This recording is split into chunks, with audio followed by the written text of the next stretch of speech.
want to get to in the next 10 years? We've accomplished quite a bit, but where do we want to get to?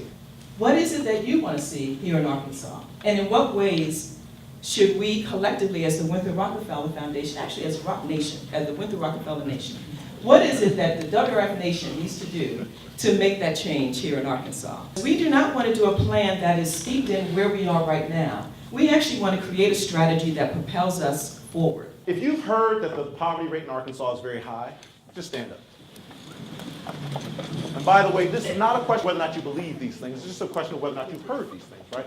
So this is, as you can see, just about everyone in the room is standing. This is a narrative that we're all familiar with. Who do you think we are, if you could tell the story but only one way? And that way happens to be the way that is the least dignifying, least empowering, least gratifying. Where Arkansas ranks in terms of education, top 20 nationally for pre-K, top 6 for AP, 84% high school graduation, and top 20 for college going.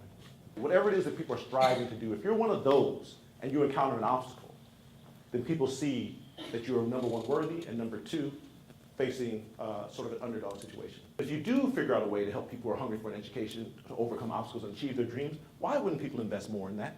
So we only had 3 counties in Arkansas that had a poverty rate at or below the U.S. average.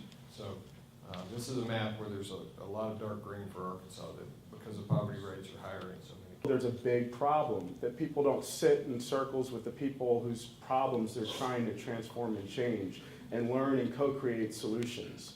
In the asset allocation business, which is a $360 trillion business in the United States, it's the business that invests in companies alongside of every other sector eventually, from housing to banking to education, et cetera. Of that $36 trillion, 1% is managed by firms owned by women and minority people. Of $36 trillion in essentially the top of the waterfall of the asset management and financial system in the United States.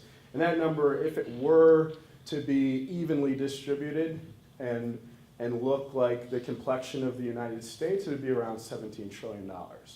So something's happening that is beyond chance in this system that creates barriers to people that are doing work to build, and I know Travian talked about earlier, asset-based frameworks and views of communities, not as challenges, but as assets.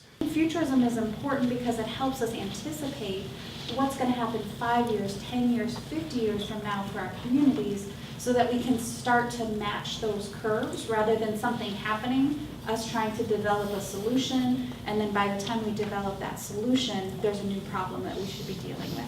And I know on the foundation side that we have gotten really comfortable with easy, predictable, slow wins that are not matching the pace of what community actually needs for us. So here's what we have said to each other about prosperity, Arkansas in the future, love, transformation, this notion of being more prosperous, maximizing the resources that are here. Again, collaboration has come up a couple of times in ways that you responded to this. Being more inclusive.